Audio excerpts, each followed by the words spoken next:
Assalamualaikum warahmatullahi wabarakatuh. Perkenalkan, nama saya Ananda Dwi Tiara Gumai. Saya berasal dari Prodi STR Keperawatan dan Profesi Nurse, Poltekkes Kemenkes Bengkulu. Di sini saya akan menjelaskan tentang otak dan medula spinalis. Saraf, sistem pengatur tubuh. Sistem yang mengatur kerja sistem indera, otot, dan kelenjar.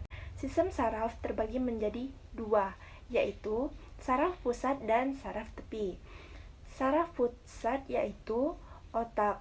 Otak terbagi menjadi otak besar, otak kecil, batang otak, penghubung otak, dan sumsum tulang belakang yang disebut dengan spinal cord. Otak besar atau disebut juga dengan cerebrum. Otak dibagi menjadi dua bagian, yaitu otak kiri dan otak kanan. Terdiri dari 4 lobus, yaitu lobus frontal, lobus parietal, lobus temporal, dan lobus occipital. 1. Lobus frontal terletak di bagian depan kira-kira sejajar dengan dahi, berfungsi untuk pengendalian emosi dan motorik. 2. Lobus parietal terletak di lobus frontal, berfungsi mengatur sensasi tubuh. 3. Lobus temporal terletak di sisi kiri kanan otak, dekat telinga, berfungsi untuk pengendalian kemampuan pendengaran. 4. Lobus occipital yaitu terletak di bagian belakang otak, berfungsi untuk pengendalian penglihatan. 2. Otak kecil disebut dengan cerebellum, terletak di bawah lobus occipital, berfungsi dalam kemampuan motorik halus dan keseimbangan tubuh. Batang otak terdiri dari 1. Pons menyampaikan informasi sensori ke cerebellum dan talamus. 2. Medula oblongata menyampaikan informasi sensori ke talamus. 3. Midbrain yaitu mempertahankan kesadaran. 4. Talamus yaitu menerima dan memproses informasi sensori. 5. Hipotalamus yaitu mengontrol emosi, fungsi otonom. Sumsum tulang belakang terdiri dari beberapa tempat saraf, yaitu 1. Cervical, leher, 8 akar saraf. 2.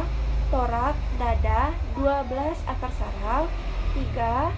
Lumbar, perut, 5 akar saraf. 4. Setrum pelvis, 5 akar saraf. 5. Tulang ekor, 1 akar saraf.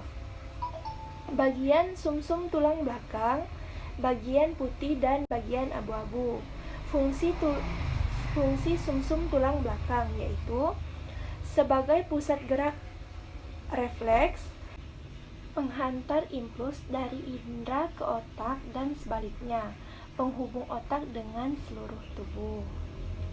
Saraf tepi yaitu tidak memiliki fungsi koordinasi, hanya menerima dan mengeluarkan rangsangan, terdiri dari bagian sensorik dan motorik, neuron sensorik, neuron motorik, dan alat indera.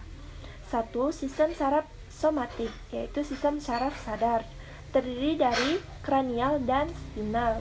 Kranial berasal dari otak, dibangun oleh 12 pasang saraf yang keluar dari otak. Spinal berasal dari sumsum tulang belakang. 2. Sistem saraf otonom, sistem saraf tidak sadar, mempengaruhi kerja otak, organ dalam. Sistem saraf simpatik yaitu saraf yang berpangkal pada sumsum tulang belakang di daerah dada dan pinggul. Saraf ini umumnya bekerja memacu otot dan mempercepat kerja organ. Saraf parasimpatik, saraf yang berhubungan dengan ganglion yang tersebar di seluruh tubuh, berfungsi untuk mengatur banyak sistem kerja tubuh seperti mengendurkan detak jantung. Itulah materi tentang sistem saraf dari saya. Sekian, terima kasih. Wassalamualaikum warahmatullahi wabarakatuh.